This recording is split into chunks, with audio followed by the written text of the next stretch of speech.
everybody. Welcome to Square Off. And just so you know, today we're going to take a break from talking about Rob Ford. Excellent, Liz. Excellent. Instead, we're going to talk about the CEO of Lululemon, who has said which body types suit his designs best. Unfortunately, certain women just don't fit the bill. In this case, it eliminates women who are overweight. Yes, he basically said only toothpicks can wear yoga pants or bad things will happen. Not very namaste, Mr. Lemon. We're going to talk about it later on Square Off. Earlier this week, you may recall, we squared off on a very graphic banner that hung over the Lincoln-Alexander Parkway showing the image of an aborted fetus. Yes, the photo was so disturbing it actually caused one driver to slam into the car in front of her. We want to show you what the banner looks like, and we're going to warn you that it is graphic and it's disturbing, so if you don't want to see it, please close your eyes. Okay, let's bring it up.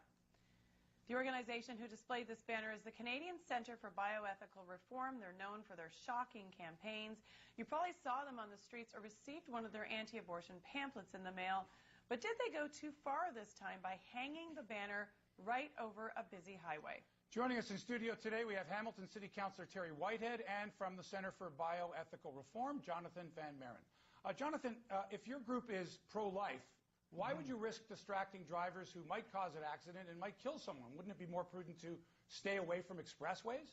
Well, the Chief of Police and the Hamilton Police Force have made it very, very clear that the responsibility of driving safely is on the driver. So I can't... No, Jonathon, you misunderstood my question.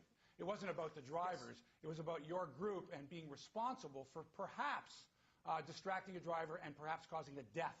That's against your principles. Well, what you're engaging in right now is a fallacy called begging the question. You're asserting a claim without having any evidence for it. You see, it's my show, Jonathon. If you don't answer the question, I just go to Terry and I ask him a question and he answers it directly. So you can either answer the question or you can choose not to answer the question. Well, the question that you're asking is framed incorrectly because we are not responsible for... I'm the one who framed it. I'm the one who framed it. And I'm telling you you don't think that those posters are a distraction? Oh, in the same way that every other billboard is, in the same way that billboards that have moving words along the 403 and the 401 are distracting. Not at all. But at the same time, the Hamilton Police Force has made it clear that what we are doing is legally both provincially, federally, and municipally, and that it's protected under the Canadian Charter of Rights and Freedoms. It doesn't make it right, though. It makes it complete. If that woman was pregnant, and she was involved in an accident, and the baby died, how would that make you feel? Obviously awful, but once again, we are not causing car accidents. You did, though. Second of all, no, we did not. There was no evidence for that whatsoever. Well, in fact, the woman was charged with distracted driving and careless driving. And the accident has not been attributed to us by anyone, including the Hamilton Police Force, with whom we've been in consistent contact with on all of our projects. Okay, Terry, let me ask you a question. You did get a flood of calls that were complaints. Were they complaining about the message or the method of the message? Well, it was a combination of both, and I was getting complaints from both pro-life and pro-choice individuals. I actually had an individual who was a pro-life that indicated that they're driving their car, the banner came down unexpectedly, they caught it in the peripheral vision, thought something was dropping on their windshield, ducked momentarily. That individual did not get in an accident, but however, it could have been an accident. So the concern I have, clearly, and many of the people who have contacted our office, is it appropriate to have any banner? Never mind the graphic imagery or the messaging, because this is not what this is about. It's about safety. Is a good location for signage on abutments or, overpasses or bridges the appropriate place over freeways? Now, Jonathon mentioned about digital signs and boards and so forth. Let's be clear. Those are regulated. Those are regulated in the context of setbacks and so forth. So there is a process in place that ensures there's an element of safety. When you have free-holding signs over bridges, there are strong possibilities that these banners could, a gust of wind comes up, falls on a car going 100 kilometers an hour down the expressway and causes a severe accident. And everyone knows who drives a car. If you see something that appears to be coming down at you, human nature is to duck. Yeah, I mean, Jonathon, Terry makes a good point. When Michael Jackson dangled his baby over the balcony, people were aghast because, yeah, sure, he's going to hold on to it, but what if something happened? Here you have volunteers, I guess they're not experts at holding banners, over a windy bridge, over a highway. Who knows what's going to happen? Did you consider the safety aspect? Oh, most certainly we did, and it's interesting you should bring out the baby over the balcony example, because what we're doing is trying to display the fact that 300 preborn Canadian children are being killed every single day in this country. The Hamilton Police Force has showed up to ensure that we've taken the appropriate safety concerns. And furthermore, when somebody says these signs aren't regulated, that's just simply not true, because we had to go through all the legal loopholes. We had to discuss this with many different experts before we could determine how exactly we could hang these signs very, very safely. So I think if the Hamilton Police Force has confirmed that what we are doing is both safe and legal, I don't see why there's a question there in anybody else's mind. Okay, Jonathan, the Hamilton Police Force did admit, though, that the signs are distracting. Right. And said they couldn't do anything about it. Right. But they did agree. They said, yes, it's distracting, but there's nothing we can do. That in itself, doesn't that say to you, you're taking advantage of the law? There's a gray area here, and you are taking advantage of this, but not in the interest of public safety. Well, so you're either a proponent of public safety, or in this particular case, you're not really. We're a proponent of public safety because what our images actually portray is the fact that there are preborn Canadians who are not safe at all. And there's many billboards portraying many different types of messages all the way along the roadside. Jonathan, I appreciate the freedom of speech, and I appreciate within a democracy you have ability to deliver a message. And I really respect the organization for being committed for their cause.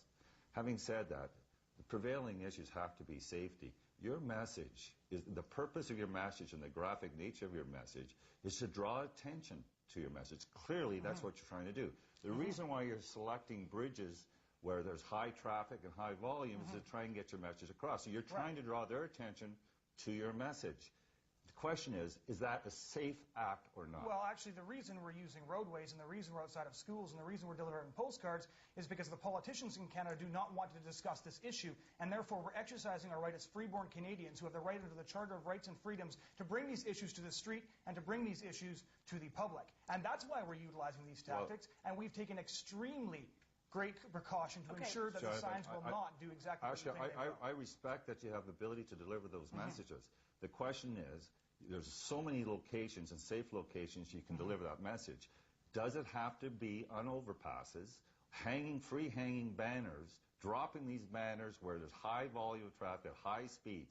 Is that the target? Who's your target audience here? The Canadian public, because we recognize that public policy will not change until public opinion changes, and we have seen time and time and time again that when we show the Canadian public what the victims of abortion actually look like, they change their mind. I'm the communications director, and I have collected so far, just in the last 2 weeks, over 100 separate testimonies of people who changed their minds and became pro-life after seeing images of abortion. Okay, so let me ask you something, Jonathan? Yes. If some of those people you're trying to reach view what you're doing and your organization is doing as being reckless and thoughtless, how does that help your message? Well, most people are looking at the imagery, and while sometimes they may not appreciate the fact that they've been confronted with this image, in fact, when I first saw these images, I didn't appreciate it either, because no one likes to look at it.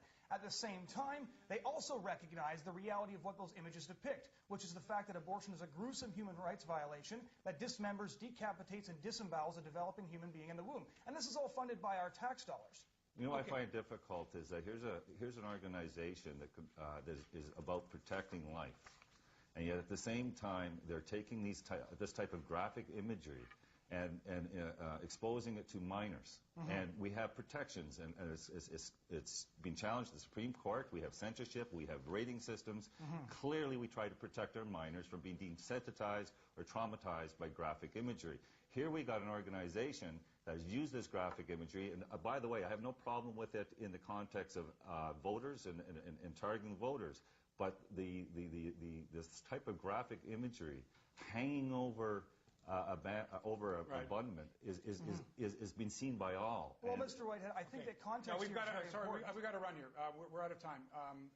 Jonathon Van Maren, Terry Whitehead, thank you both for a lively debate. We appreciate both sides of the story, and thanks for coming today. Have a good day.